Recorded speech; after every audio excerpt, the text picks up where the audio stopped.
अपन काम तो घर के लोग होत नहीं के और वो लोग नेता बन जाता है जेकर से अपन माई बाप खुश नहीं के कि वो काम करता कि ना वो क्षेत्र में जाके विकास करके दावा करता। जो पहचान बनेगा ना ये मरते दम तक लोग याद रखेंगे। और पार्टी वाला जात वाला जो पहचान होता है ना, 1 से 2 चुनाव के बाद लोग प्रकाश रह जाएगा और क्षेत्र के कागज पेन में ही विकास रह जाएगा। नहीं नहीं, ये तो जनता का आस है, सबका विश्वास है कि जब तक प्रकाश है। पैसे के बदौलत या दारू मुर्गा से मेरे को वोट देंगे, उनसे मैं क्षमा चाहता हूँ।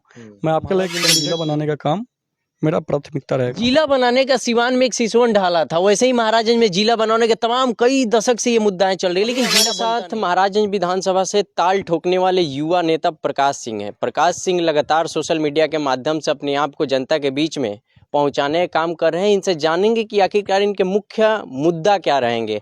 और लगातार ये पूर्व में हम आपको बता दें, जब पंचायत चुनाव हुआ था तो जिला पार्षद की इनके द्वारा दावेदारी की गई थी, लेकिन कुछ इनकी निजी कारणवश वो चुनाव नॉमिनेशन नहीं कर पाए, चुनाव नहीं लड़े। तमाम मुद्दाओं के साथ इनसे पहले बातचीत करेंगे। पहले बहुत बहुत स्वागत है सर। बहुत बहुत धन्यवाद आपका, और आपके न्यूज चैनल के माध्यम से देखने वाले तमाम दर्शकों को भी धन्यवाद मेरा। प्रकाश जी, सबसे पहला सवाल रहेगा कि प्रकाश आखिरकार क्यों विकास करने के लिए आगे सब चीज छोड़ के? नहीं, विकास करना तो देखिए, हम जिस देश का रोटी खाते हैं उस देश का विकास करना हमारा मुद्दा होना चाहिए। और रही बात कि विकास करने का, तो सबसे पहले मैं मानता हूं ना कि किसी का भी अपना व्यक्तिगत विकास करना चाहिए, तभी उसे जनता भी उम्मीद करेगी कि हाँ ये क्या कर सकते हैं क्षेत्र में। जैसे आपने व्यक्तिगत विकास की बात कही, तो सभी नेता का व्यक्तिगत विकास है, लेकिन क्षेत्र की जनता का विकास नहीं है। इस पे आप क्या कहेंगे? नहीं, वही तो मेन मुद्दा है। नेताजी लोग जीतते हैं, उसके बाद क्षेत्र में तो कभी जाते नहीं हैं, और मैं तो नहीं देख रहा हूँ। और आजकल नेता लोग होते कहाँ हैं? नेता होते हैं कि फलाने पार्टी से टिकट की दवादारी करके फिर वो नेता बनते हैं, या फिर अपने ज़्यादा जात बहुल वाले क्षेत्र से लड़के फिर नेता होते हैं। अगर इस तरीके का मैं होता तो मैं दुरांदा विधानसभा से दवा ठोकता, क्योंकि वहाँ पे ज़्यादातर लोग मेरी जाति से आते हैं। लेकिन अगर वाकई में अगर आप नेता हैं, नेतृत्व करने की क्षमता है, तो आप कहीं इस क्षेत्र से जाइए ना जहाँ पे आपको कोई जानता ना हो, या कम लोग हों आपके जाति के, या आपका जाति बहुल क्षेत्र ना हो। अगर वहाँ के लोग आपको चुन लेते हैं तो तब तो आप अपने आप को नेता बोलिएगा। अच्छा, आखिरकार आप निर्दलीय क्यों है? इतनी सारी बिहार में पार्टियां हैं, राष्ट्रीय और राज्य स्तरीय भी पार्टियां, नई नई पार्टियां गठन हो रही है, तो किसी का भी मुद्दा आपको क्या सेट नहीं किया क्या कि आप निर्दलीय ताल ठोकने? देखिए, पार्टी तो यहाँ पे बहुत सी बनती है, 4 लोग मिलकर एक पार्टी बना लेते हैं, लेकिन किसी का भी ऐसा मेरे को मैनिफेस्टो दिखता नहीं है जिसके तहत काम किया जा सके। और वैसे भी मैंने राष्ट्रीय स्वयंसेवक संघ में काम किया हुआ है, मैं एक स्वयंसेवक ही हूँ, तो एक स्वयंसेवक के नाते मेरे को नहीं लगता कि विश्व के सबसे बड़े संगठन में काम करके और 4 लोगों द्वारा बनाई किसी पार्टी का मैं राष्ट्रीय अध्यक्ष या प्रदेश अध्यक्ष या जिला अध्यक्ष बन के मैं वो भी अपने स्वार्थ के लिए या अपने नाम चमकाने के लिए मैं किसी पार्टी का नाम उपयोग करूं। उससे बेहतर है कि मैं अपने मेहनत के बदौलत अपने नाम का प्रचार करूं। जनसंघ में होने के बावजूद भी तो बीजेपी क्यों नहीं ज्वाइन कर लिए? उसी का तो टैग है, दोनों साथ में रहते हैं। नहीं, बिल्कुल बीजेपी में जाना चाहिए था। बिल्कुल, देखिए, अगर पार्टी बुलाए तो हमें जाना चाहिए, लेकिन मेरा यही मानना है कि अगर मैं काबिल हूँ तो मैं निर्दलीय होकर भी लोगों का सेवा कर सकता हूँ। मुझे क्यों चाहिए पार्टी का टैग? अगर मैं अच्छा हूँ तो लोग मेरे को ऐसे भी चुनेंगे। अच्छा, एक चीज जानते हैं कि नहीं कि बिहार में सबसे ज्यादा जात और पार्टी के नाम पे वोट दिया जाता है, तो आप अपने आप को कहाँ पाते हैं कि निर्दलीय आ गए? आप भी जात और पार्टी की राजनीति करके चुनाव जीत सकते थे। वही तो मेन मुद्दा है। बिहार में जात और पार्टी की राजनीति तो हो रही है। यहाँ पे बिहार का विकास ना होने का कारण वही है। अगर मान लीजिए कि मैं काबिल हूँ तो मेरे मम्मी पापा, मेरे भाई बोलेंगे कि हाँ मेरा लड़का बहुत काबिल है। जब पड़ोसी बोलने लगे, मोहल्ला बोलने लगे, तब तो मैं अपने आप को मानूँ कि काबिल है। अगर मैं वास्तव में नेतृत्व करने का क्षमता रखता हूँ तो मैं ऐसा उम्मीद क्यों करूँ कि हाँ मैं अपने जात बहुल क्षेत्र से ही लड़ूँ ताकि लोग मेरे को चुन लें। जात बहुल की बात नहीं हो रही, पार्टी की हम बात मान लें तो सबसे ज्यादा बिहार में फैक्ट रहता है पार्टी का। तो अगर मैं काबिल हूँ तो मैं ऐसा क्यों मानूँ कि मैं किसी बड़ी पार्टी से ही चुनाव लड़ूँ ताकि लोग मेरे को जल्दी पहचान जाए। मैं कुछ ऐसा काम करके आऊँ ना ताकि लोग मेरे को पहचाने, मेरे को अपने चेहरे से पहचाने, अपने छवि से पहचाने। ये जो पहचान बनेगा ना, ये मरते दम तक लोग याद रखेंगे।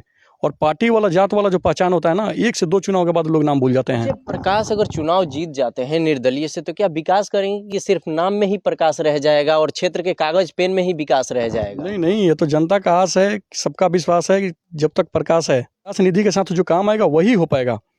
हम कुछ ऐसा अजूबा काम नहीं कर देंगे, हम कोई ताड़ा तोड़ के नहीं ला देंगे। सबको खुद से ही कमाना पड़ेगा, खुद से ही खाना पड़ेगा।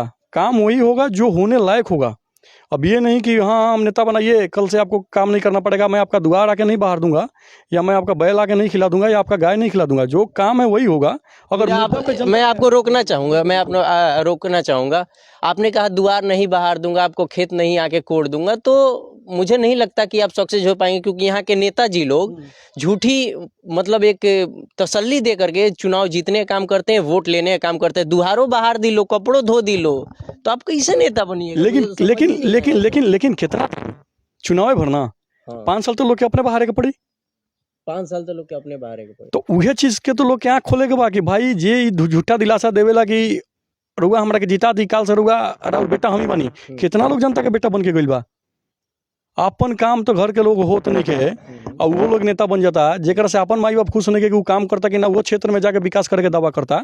वो हम माने कुछ नेता के छोड़ के बाकी सबका के बोलते नहीं हम। बिहार में दारू और मुर्गा पे भी वोट दिया जाता है, आपको पता है भली भांति। बिल्कुल, आप बिल्कुल। भी बिहार से बिलोंग करते हैं, लगातार राजनीति में सक्रिय रह रहे हैं, पंचायत से लेकर के विधायक एमपी एमएलए तक। बिल्कुल। तो क्या आपको भी बांटना पड़ेगा, आपको लगता है? नहीं, आपके चैनल के माध्यम से ही मैं ये बता देना चाहता हूँ कि जिसको भी लगे कि हाँ पैसे के बदौलत या दारू मुर्गा से मेरे को वोट देंगे, उनसे मैं क्षमा चाहता हूँ। मैं आपके लिए कैंडिडेट नहीं हूँ। लास्ट सवाल रहेगा कि बड़ी बड़ी पार्टियां हैं, गठबंधन चल रहा है, एनडीए महागठबंधन है इधर बिहार में। महागठबंधन के वर्तमान विधायक यहाँ से विजय शंकर दुबे हैं, और तमाम बड़े बड़े दावेदार हैं। डॉक्टर कुमार देव रंजन सिंह भी हैं, यहाँ से हेम नारायण शाह जी हैं जो पूर्व विधायक हैं। ये चर्चित चेहरे हैं और पूर्व में ये लोग विधायक भी रह चुके हैं। तो ये 3 लोगों के बीच में अपने आप को कैसे स्थापित करेंगे प्रकाश?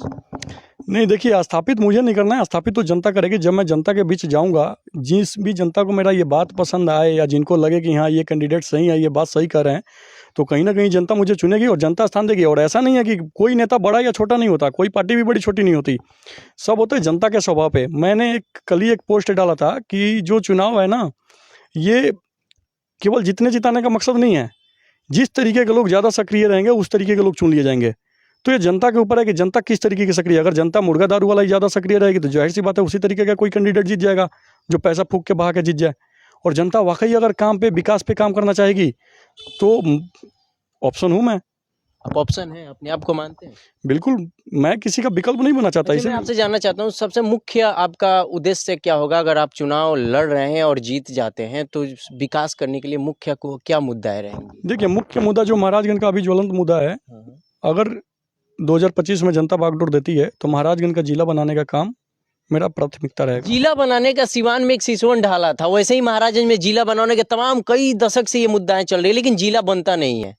तो क्या आप इस बात को लेके आप भी ढिंढोला पीटने का काम करें? कुछ अजूबा बताइए। देखिए तमाम लोग, अभी सभी नेता कह रहे हैं कि महाराजगंज को मैं जिला बनाऊंगा, मैं जिला बनाऊंगा। अरे भाई, पद पे रह के जब नहीं बनवाया आपने तो फिर आगे उम्मीद क्यों दे रहे हैं? तो फिर प्रकाश भी वही काम करे, हम जिला बनवा देंगे, तो जनता तो यही समझेगी कि अगला तो वही कह के आया था। ये देखिए, हमारे साथ महाराजगंज विधानसभा से निर्दलीय प्रत्याशी के रूप में दावेदारी ठोकने वाले प्रकाश सिंह जी हैं, और प्रकाश सिंह जी का बेबाकी से हमने सभी सवालों का जवाब लिया, और इनके द्वारा बखूबी बहुत सारी ऐसी बातें कही गई जो बड़े बड़े लीडरशिप करने वाले लोग नहीं करते हैं।